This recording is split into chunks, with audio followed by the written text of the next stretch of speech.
Well, I think what we've tried to do this year is really take a careful look at what distinguishes excellence in online communication, having underneath it a very rigorous and solid reporting base. So what we've tried to do is be more critical of the content, really, looking at the environmental, social and governance information, and really looking to focus in and hone in on the key aspects that stakeholders really want to see and what really distinguish them in terms of transparency. And we've found companies responding fairly well to that, and they've maintained quite a lot of information. They're obviously looking to extract a lot of information they have in their reports onto their website, or else report directly online. And that's very encouraging that information is there. But conversely, we've found a situation that the mass of information that they have is very often very hard to navigate. And we've looked very carefully at navigation, usability, and overall the user experience. And we found a lot of problems in menu structures and in finding information, in orienting oneself in information that's included in very many different parts, within reports, on site, on microsites and so forth. And that's obviously a key barrier for people who are trying to find this information. The last thing I'd notice is really the lack of progress that's been made in terms of engaging content and interactivity. Social media, okay, a lot of companies do have social media accounts, but we're seeing very few really used strategically as part of the engagement process. Very lack of engagement in terms of contact and dialogue, and very weak, for example, we've seen, for example, in visual communications, and we've focused quite carefully on that in terms of how people are using video, infographics, interactive data tools, and we know that people, stakeholders are using those and value those, and that they help communicate a story and communicate what the companies are doing. But we see a lot of reluctance on that side, so that's rather disappointing. We hope there'll be progress on that.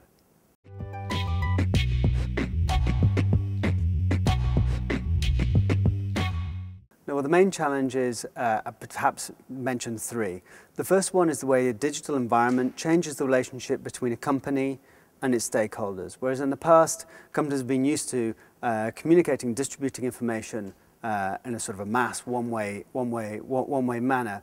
What we're seeing now is a more personalized relationship, especially through social media, whereas companies need to communicate on a clear and very much personal and individual personalized way.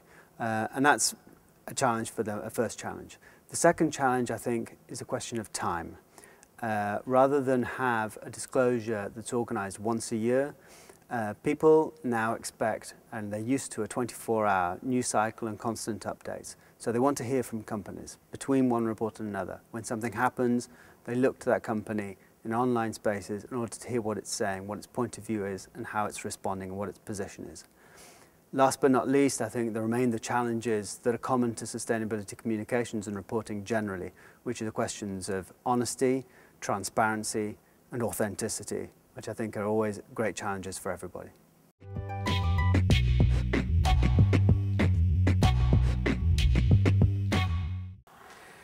It's been a really exciting and very dynamic day and a half of workshops and sessions and discussion. We've had input and case studies from experts and companies from across Europe and as well as from America.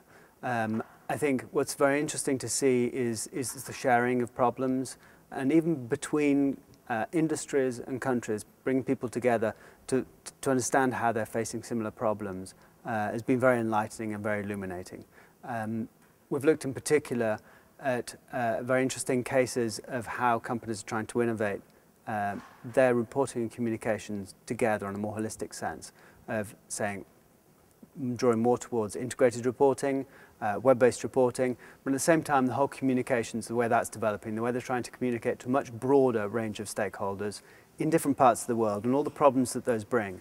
And at the end we've had like a panorama really of innovation in digital channels generally. So I've been talking about the importance of video, of calls to action, of causes, of crowdsourcing innovation, and a lot of the very big picture stories that lie behind, successful online communications today.